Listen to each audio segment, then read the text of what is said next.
Night arrives not all at once, but in layers. First, the light softens. Then the edges of things begin to blur. And finally, the world exhales. If you're listening now, this is your moment to slow down. There's nothing you need to do. Nothing you need to solve. Just let the quiet gather around you, like a familiar shawl placed gently on your shoulders. Somewhere far away, in another century, a church bell once rang through a stone village at this same hour.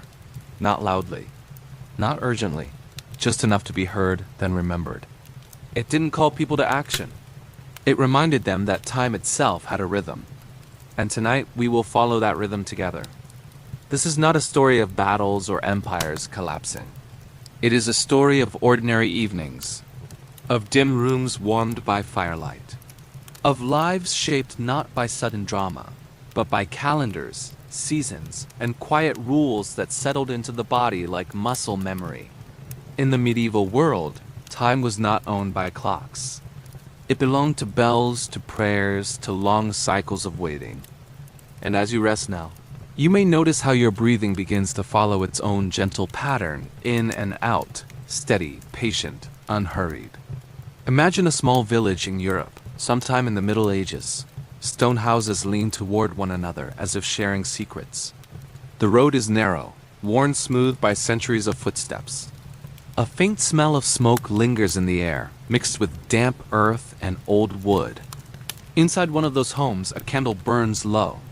Its flame flickers, not because of wind, but because even fire grows tired late at night. This is where our story settles, not in the grand halls of kings, but in the quiet domestic spaces where history actually lived. Before we drift deeper into tonight's gentle journey, remember to subscribe to Tedious History for Sleep. Here, you'll always find peaceful stories that soothe the heart and quiet the mind. Where are you listening from tonight? Leave a comment. Your presence adds warmth to this quiet corner of the night. Now, let's continue. In medieval Europe, daily life was wrapped tightly around the sacred calendar. Not as a burden, but as a structure, like the slow, dependable frame of a house that had stood for generations. Days were not simply weekdays or weekends. They were holy, ordinary, expectant, restrained, or open, depending on where they fell in the great turning wheel of the year. Sunday was not just a pause from labor. It was a day set apart. A day when bodies were asked to be still in particular ways. And this stillness extended beyond work. There were moments, many of them, when even married couples were asked to wait. Not out of punishment, not out of fear, but out of reverence for time itself. This may sound strange to modern ears, but to those who lived then, it felt as natural as waiting for dawn. The church did not storm into private life with shouting commands. Instead, it shaped behavior quietly, through repetition, through bells that marked hours, through fasts that softened the body, through long seasons that taught patience. Desire was not declared evil, it was simply scheduled. And as you listen, you may feel how the idea itself carries no sharp edge, only a gentle sense of pause. In these homes, nights were darker than hours. No electric glow filled corners. Only firelight and shadow, moving slowly across walls. People slept earlier, they woke earlier, and they lived with a deeper awareness of their own bodies, their hunger, their fatigue, their warmth. There were times of closeness, and there were times of waiting. During Lent, the long stretch before Easter, the world seemed to hold its breath.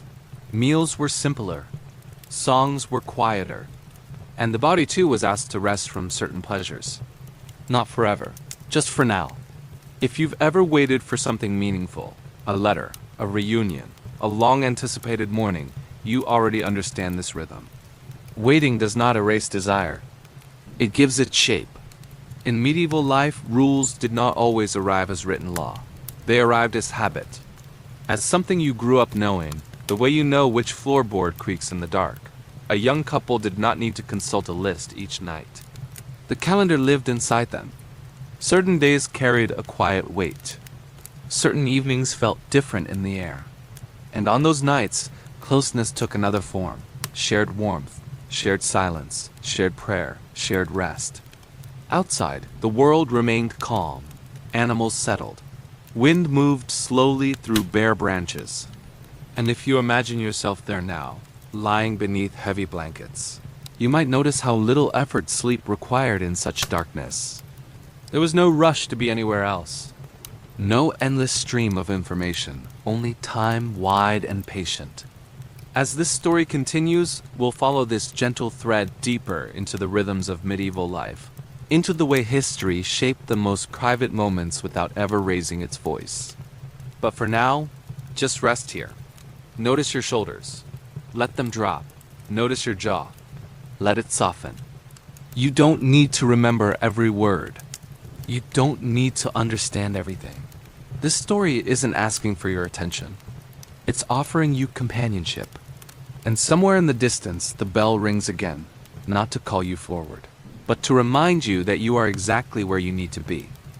Morning in the medieval world did not begin with alarms or glowing screens. It began with sound, soft and distant, carried gently through mist and stone. A bell rang not to command, but to remind, settling into the air like something already expected. That bell did not hurry anyone along. It asked nothing urgent of the body or the mind. It simply marked where the day stood in the long, patient arc of time. Days were shaped less by individual intention and more by shared rhythm. The bell returned again and again, until its timing lived quietly inside the body. Time was not something to manage, but something to enter. If you imagine standing in that village at dawn, you would notice how slowly the world reveals itself. A door opens, then another, each sound separated by long, comfortable pauses. Nothing overlaps, nothing competes. Life unfolded without excess noise, and in that quiet, people learned to listen more deeply to small things. Footsteps mattered, voices softened, even silence felt full. The church did not need to announce its authority loudly, because its presence was already woven into the calendar. Influence arrived not as force, but as habit, repeated so gently it became invisible. Certain days felt different the moment you woke. Sundays, feast days, holy evenings carried a weight that could not be measured, but was immediately felt. Time itself seemed to slow, asking for gentler movements and fewer demands. Even intimacy followed these rhythms, not because closeness was sinful, but because restraint was understood as meaningful. Just as fields were left to rest between harvests, the body too was sometimes invited to pause. Waiting was not framed as loss. It was framed as alignment. Desire was not erased, only asked to learn patience. Lent arrived gradually, without spectacle, settling over weeks like a soft shadow. Meals became simpler, conversations quieter, and evenings stretched a little longer. The world did not stop during this season. It narrowed, focusing attention inward. People still worked and laughed, but everything carried a tone of restraint, like a breath held gently rather than tightly. Inside a small home, the fire burned lower than usual, casting slower shadows along the walls. A couple might sit close, sharing warmth without urgency, aware of time without resenting it. These were not dramatic sacrifices, and they were rarely discussed aloud. They were adjustments so ordinary that they became part of the landscape of life. Rules softened as they repeated, turning into rhythm rather than command. Rhythm, in turn, became a source of comfort. As you listen now, you may notice how structure can calm the mind when it is trusted. When expectations are clear, the inner voice grows quieter. In the medieval imagination, time did not belong to the individual. It belonged to God, to seasons, to the community moving together. Personal desire existed, but it was not the center around which everything turned. This was not always easy, but it was familiar, and familiarity has a way of easing even restless thoughts. What is known does not need to be negotiated each night.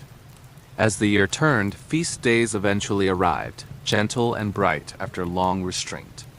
Easter followed Lent, celebration followed waiting, and the body remembered that pause was never permanent. This cycle taught something quietly important. What rests will move again. What is delayed is not lost. At night, After the final bell faded into distance, the village settled without resistance. Candles disappeared one by one, and darkness arrived without fear. Darkness was not a threat. It was expected, and expected things rarely alarm us. Night was simply another season to pass through. If you were there, lying beneath heavy wool blankets, listening to the house cool and settle, sleep would not feel like something to chase. It would come because everything else had already slowed. Breathing would deepen without instruction, thoughts would loosen their grip, and time itself would soften. There would be nothing left to decide. And in that surrender, people trusted the night to hold them until morning, just as it always had. Trust made rest possible. As we continue this journey, something subtle begins to appear beneath these gentle rules. These pauses shape not only behavior, but identity. Desire, memory, devotion, and time became intertwined, each informing the other. Nothing stood alone, and nothing needed to. For now, you can rest inside this rhythm without effort. There is no need to hold every detail, only to let the cadence carry you. Like bells fading into distance, like seasons turning without announcement, like sleep arriving when it knows you are ready. As days folded into one another, waiting became something people carried without naming it. It settled into the body the way posture does, unnoticed until it shifts. In the medieval world, patience was not taught as a virtue through speeches, but absorbed quietly through repetition. There were no long explanations offered for why certain nights required restraint and others allowed closeness. The reasons lived in tradition, and tradition rarely explained itself. What mattered was not understanding every rule, but feeling when the time was right. A married couple did not lie awake questioning the calendar. They felt its presence the way one feels weather changing before rain. The air itself seemed to signal what kind of night it would be.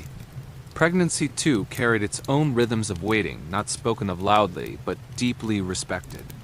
The body was understood as moving through sacred stages, each deserving of care and pause. When a woman carried new life, intimacy shifted into watchfulness and gentleness. Touch remained, but urgency softened. These changes were not announced, only lived. Time after birth followed a similar hush, as nourishment, closeness, and recovery filled the days. The body was not rushed back into anything it had not yet released.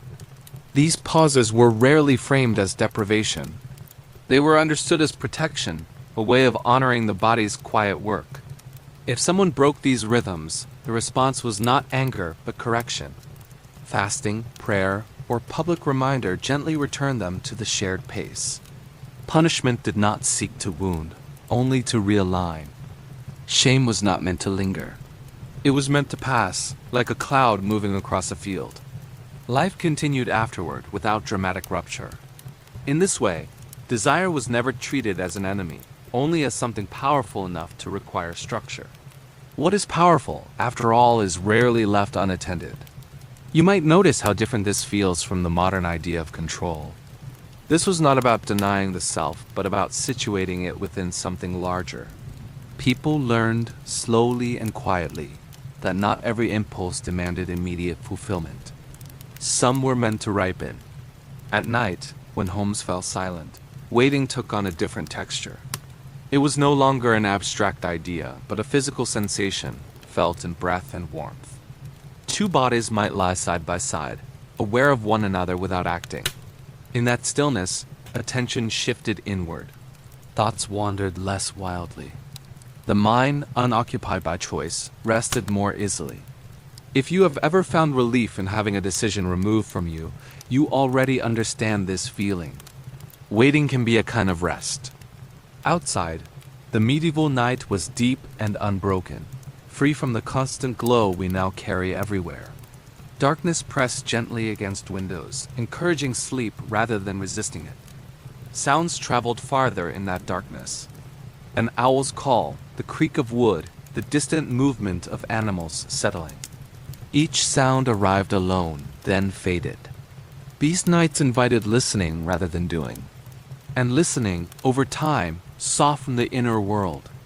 In the long months of winter, restraint and closeness wove together in quiet balance. People learned to recognize different kinds of intimacy, some spoken, some shared through presence alone. Waiting taught attention. Attention taught care. The calendar continued its slow turning, indifferent to impatience. Feast days came not because anyone demanded them, but because time itself opened its hands. When celebration finally arrived, it felt fuller for having been delayed. Laughter carried farther, warmth lingered longer. Desire, once asked to wait, returned not diminished but clarified. What had been held became meaningful. In this rhythm, people came to trust that life did not move in straight lines. It moved in circles, widening slowly. Nothing was permanent, not even restraint. And knowing this made it easier to endure. As you listen now, you may feel how the idea of waiting no longer carries tension. It becomes something almost soothing, a permission to pause. Your own body might recognize this without effort. Shoulders lower, breath deepens. There is no need to reach forward in this story. Everything arrives when it is ready. History, in moments like these, is not something that rushes past. It lingers, warm and close, like a shared memory. The medieval world was filled with such lingering moments. They rarely wrote them down. They did not need to. They lived them. And as the night continues to hold you, this gentle discovery begins to take shape. Waiting was not an interruption of life. It was one of its steady forms. A way of being present without demand. A way of trusting time to unfold itself. Soon, we will move even deeper into how these rhythms shaped memory and belief. How people came to see time itself as something alive and watchful. But for now, there is no need to go anywhere. Just stay with this quiet understanding. Let it settle like a familiar weight, grounding rather than heavy. The night has plenty of room for you. Over years of repetition, rules stopped feeling like instructions and began to feel like memory. They lived not on parchment, but in the muscles and breath of everyday life. People no longer thought about restraint as something imposed, only as something familiar. Children grew up watching the rhythms of adults without needing them explained. Certain nights were quieter, certain seasons gentler, and no one needed to say why. Memory formed not around dates, but around sensations.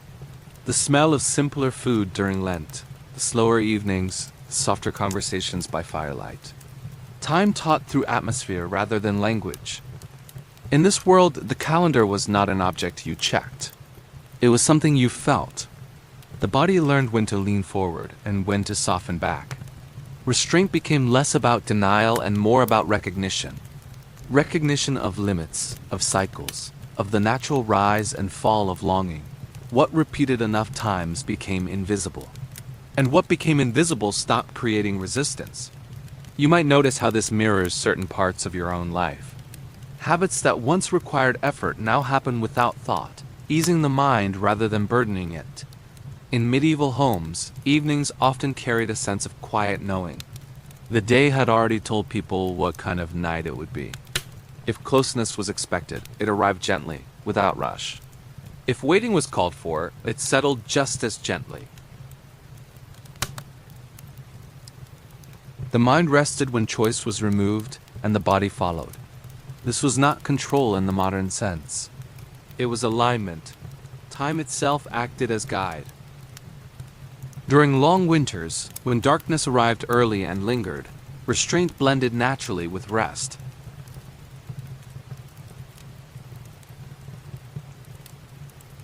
Firelight flickered slowly, shadows stretched and softened, and people learned the value of stillness.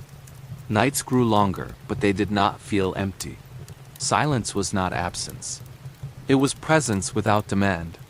Stories were told sparingly, voices low, laughter brief and warm. The body, unpulled by constant stimulation, learned how to settle. In such an environment, memory formed gently. Not as sharp moments, but as textures layered over time. People remembered how a season felt more than what happened during it. Memory was atmospheric. These sensations accumulated quietly until they shaped belief.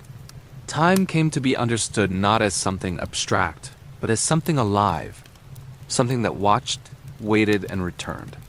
This belief softened the fear of waiting. If time itself was alive, then pause was not emptiness. It was conversation. You waited because time was doing something unseen.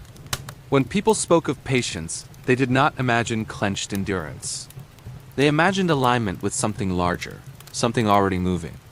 Patience felt less like effort and more like trust. At night, this trust deepened. The body, familiar with rhythm, let go more easily.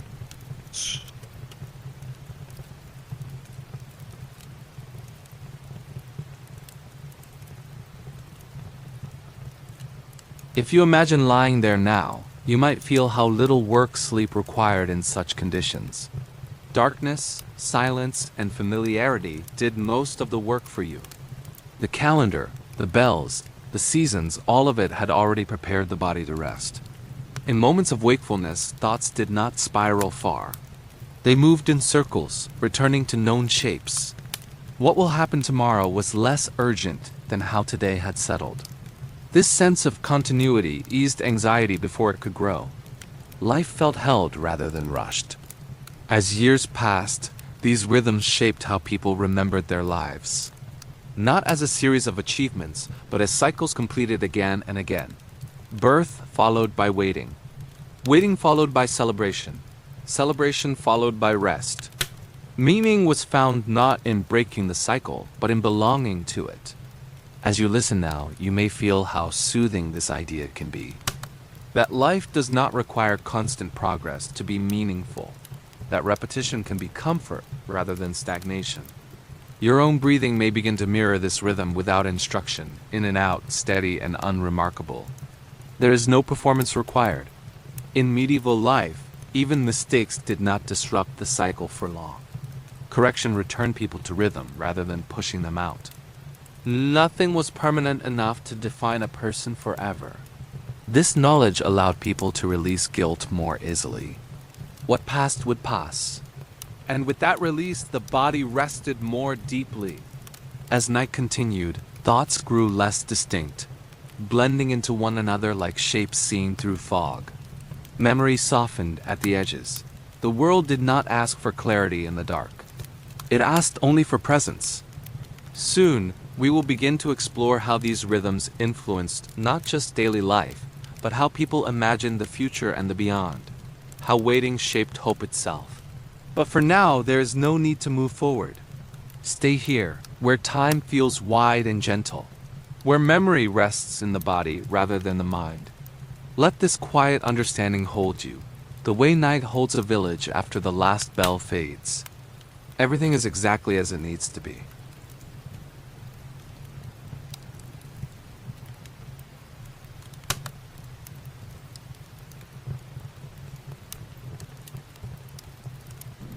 The future was not rushed toward, it was trusted.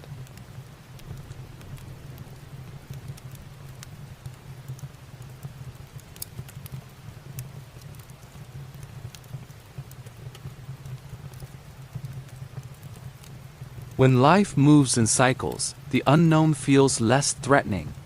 People learned to expect return rather than resolution.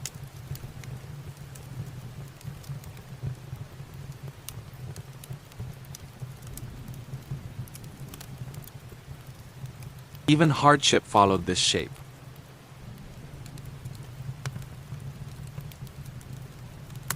Waiting was not denial, it was preparation for return.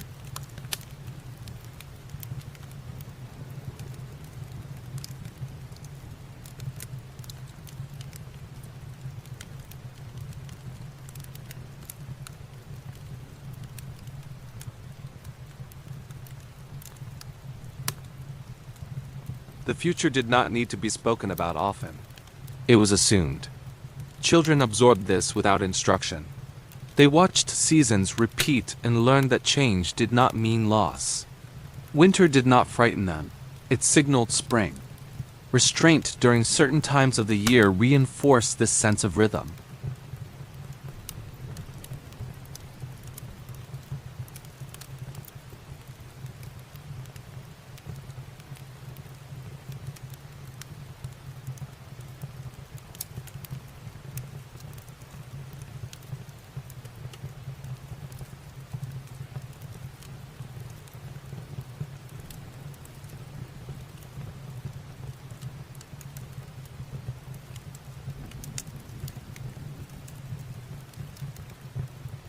If you imagine yourself there now, lying in the quiet after the last bell, you might feel how little effort it takes to let go. Nothing is being lost by resting. Outside, the night moves slowly, indifferent to worry. Stars hold their positions, steady and unconcerned.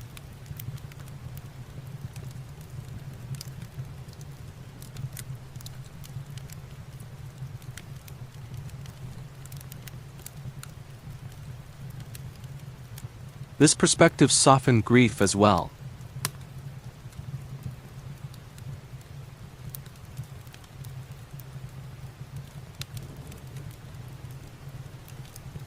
Memory became part of hope, not its opposite.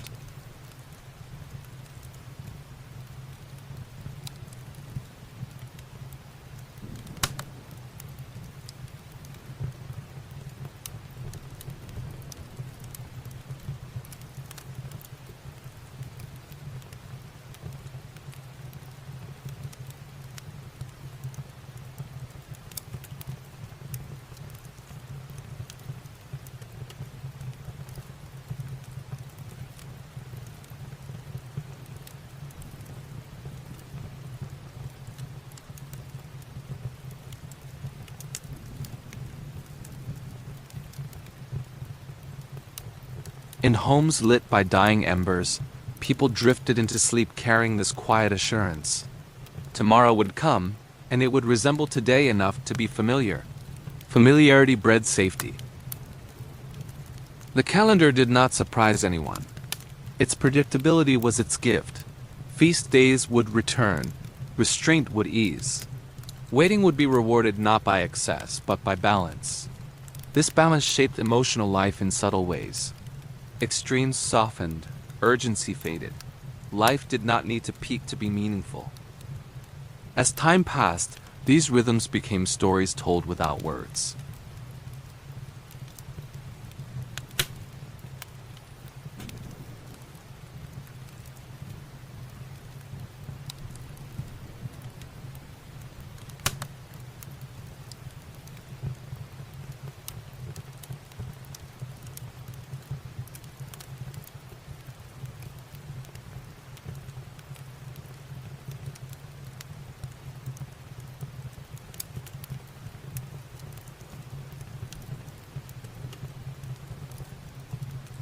But for now, remain here. Let hope feel small and steady. The night is wide and it has time. Over time, something subtle began to change in how people related to the rhythms that guided them. Waiting no longer felt like something they did for time, but something time itself participated in. The calendar no longer seemed distant or imposed, but quietly responsive. This realization did not arrive suddenly or dramatically. It unfolded the way understanding often does, slowly, without announcement, settling into awareness only after it had already taken root.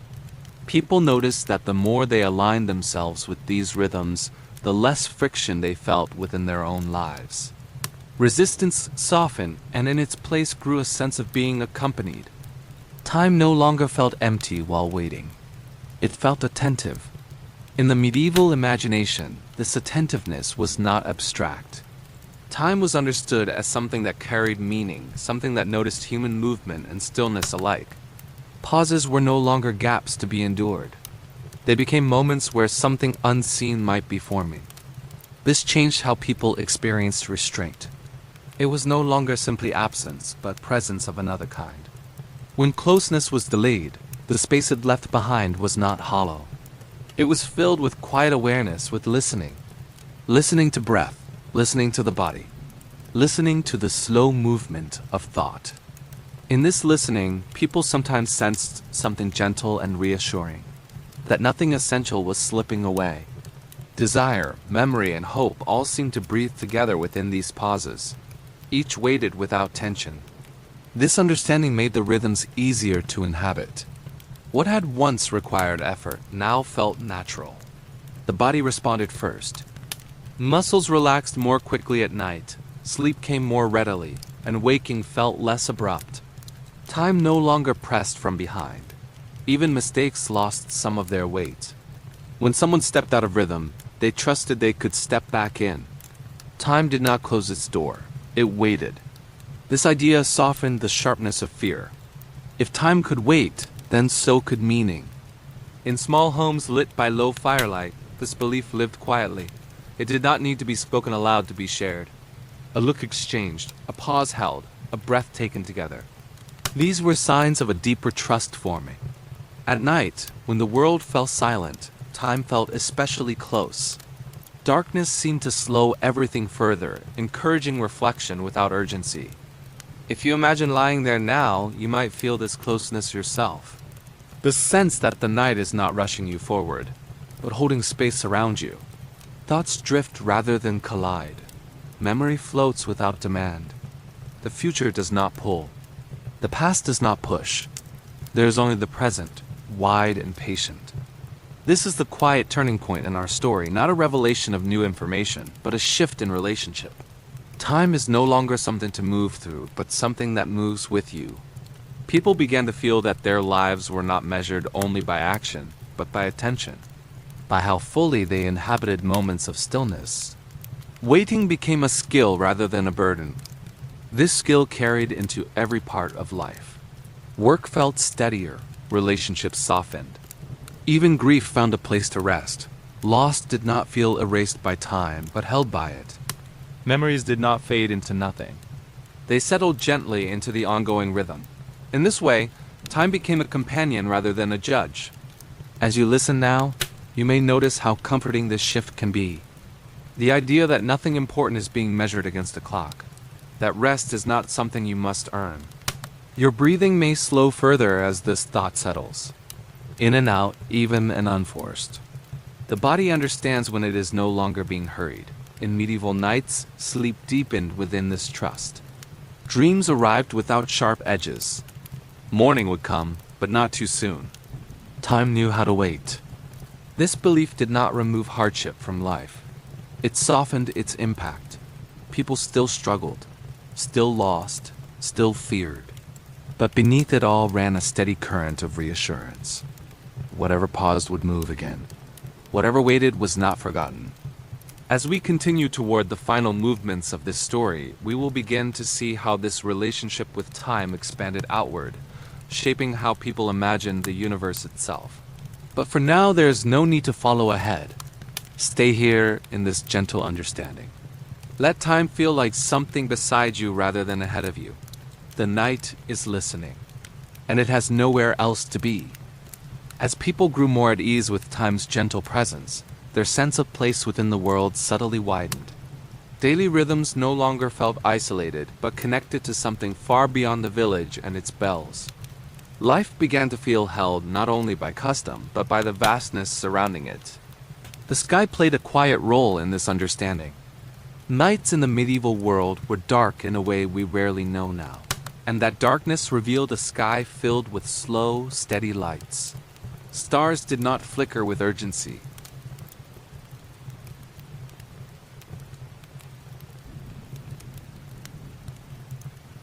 People did not study the stars for distraction. They noticed them because they were there, patient and unmoving, witnesses rather than guides. Under the sky, personal waiting felt less lonely. If the heavens themselves moved slowly, then human pause seemed natural. Time expanded upward. The calendar that shaped daily life was mirrored in the turning of the seasons and the movement of the heavens. Nothing rushed, nothing stalled. This connection softened the sense of isolation. A person waiting in a small room was still part of something vast and continuous. Even solitude felt accompanied. At night, when homes quieted and thoughts slowed, the presence of the sky was felt even indoors. Darkness pressed gently against walls, reminding people of the wider world beyond their rest. If you imagine lying there now, you might sense this too, the feeling that the room you re in is part of a much larger stillness. The universe does not crowd you. It gives space. This awareness shaped how people understood their own lives. Individual moments felt less heavy when placed against such scale. A delay was not a failure. A pause was not a void. Everything was moving, just not all at once. In medieval thought, This larger rhythm did not diminish personal experience. It gave it context. Your waiting mattered, but it did not need to carry the weight of the world. Under the stars, even longing softened. People came to feel that their lives unfolded within a benevolent vastness, one that neither hurried nor ignored them. Time above and time below spoke the same language. This belief brought comfort without requiring explanation. It was felt rather than argued. At night, this sense of connection deepened. Thoughts drifted upward, then settled back down, reassured. The body responded by releasing tension it did not know it held. Breathing matched the slow certainty of the world beyond the roof. Sleep arrived more easily in this alignment.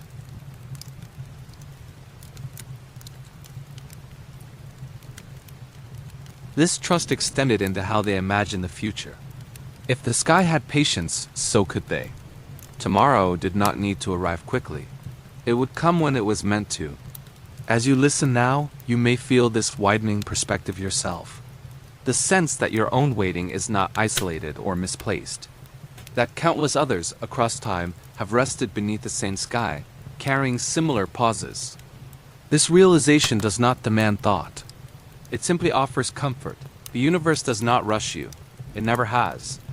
In medieval nights, people sometimes stepped outside before sleep, if only briefly, to look upward. Not seeking answers, just reassurance. The stars offered it silently. No instructions, no demands, only presence. Returning indoors, the warmth of the home felt deeper, safer, grounded by what lay beyond it. This balance between the small and the vast shaped inner calm. One did not need to choose between them. Life was both intimate and expansive. As time continued its slow companionship, people learned that meaning did not need to be chased. It arrived through attention, through noticing the sky, through honoring pauses, through resting when rest was offered. In this way, history's quiet lesson emerges without announcement. Peace often comes not from resolution, but from alignment. Alignment with time, with place, with the wider world. As the night continues to hold you, you can let this understanding settle without effort. There is nothing to apply or remember. Just the feeling of being part of something unhurried and steady.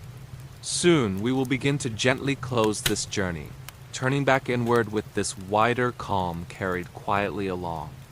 But for now, remain here, under the same sky, within the same patience, held by time that knows how to wait.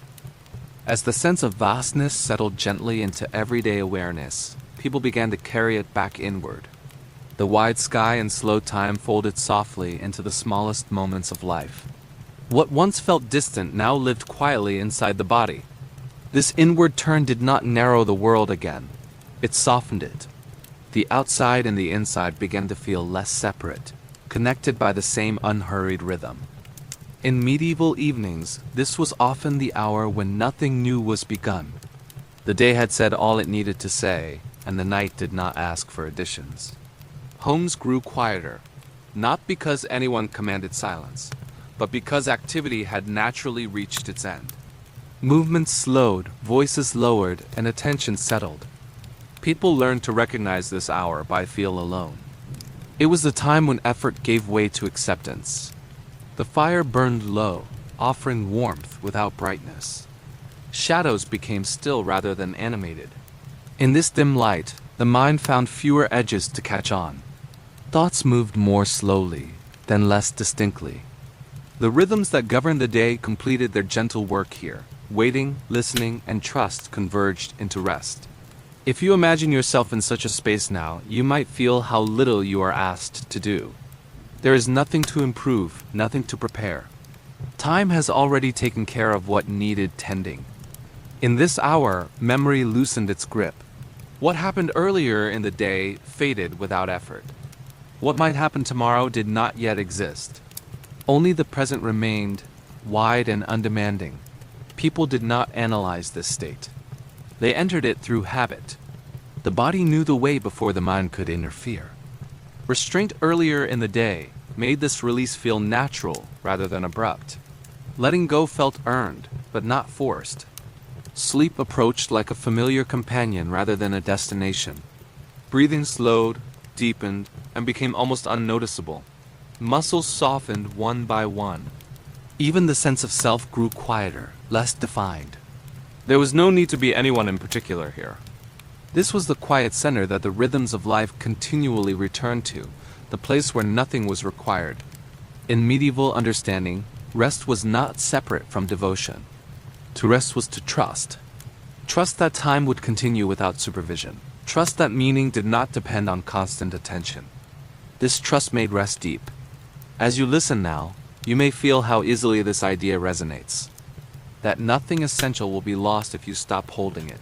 Your body may already be responding. Shoulders drop. Jaw loosens. Eyes grow heavy without instruction. The night does not hurry you forward. It does not expect resolution. It simply offers space. People often drifted into sleep at this hour without marking the moment. There was no clear line between wakefulness and rest. One state softened into the other. Dreams emerged quietly, shaped by the rhythms of the day rather than by urgency. Even dreams moved slowly. Morning would come, but it was not invited yet. There was time before that. As the sense of self faded, people felt held by something steady and familiar.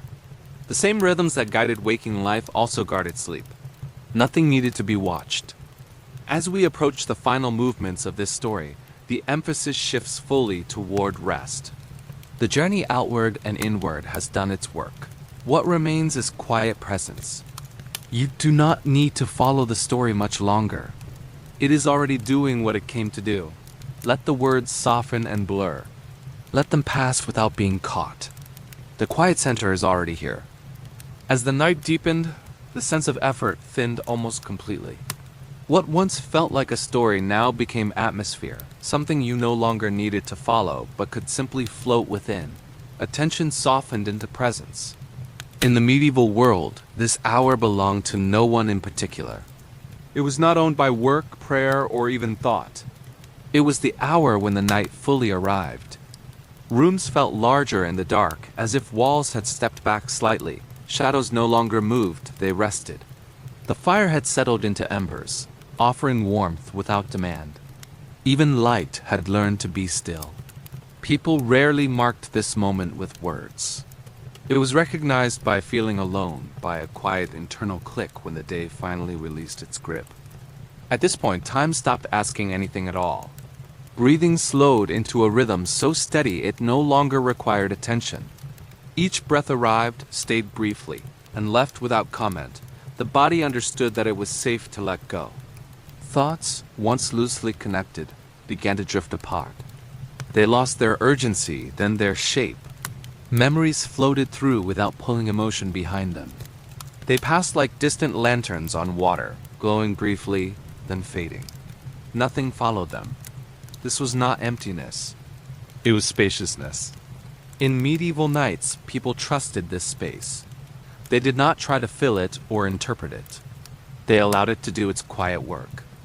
The idea of waiting, so present earlier in the day, dissolved here. Nothing was being waited for now. The future had stepped back. The past had loosened its hold. Only the present remained, wide and calm. If you imagine yourself lying there now, you might notice how the boundary between your body and the room feels less defined. Warmth spreads evenly. Limbs feel heavier, not from strain, but from surrender. The night does not watch you, it recognizes you. In this hour, medieval belief held that the world itself was at rest. Fields slept, roads slept, even time seemed to close its eyes. People did not fear this stillness, they welcomed it. Stillness was proof that nothing needed immediate care. The sense of self softened as well. There was no need to rehearse identity here, no roles to maintain, no explanations to offer. You did not need to be a worker, a parent, a believer, or a seeker.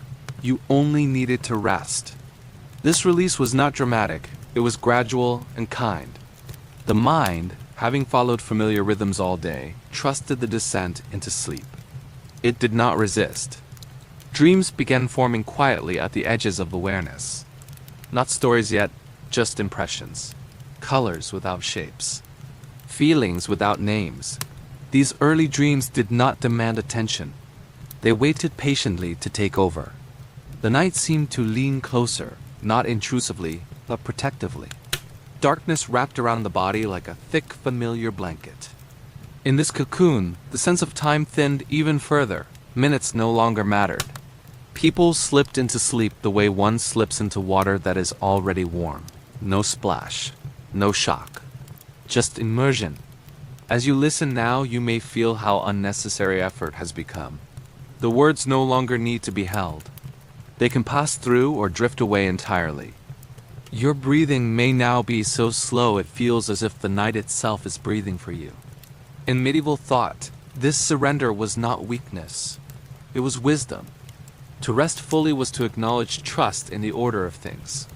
Trust that the world would continue without supervision. Trust that morning would arrive when it was ready.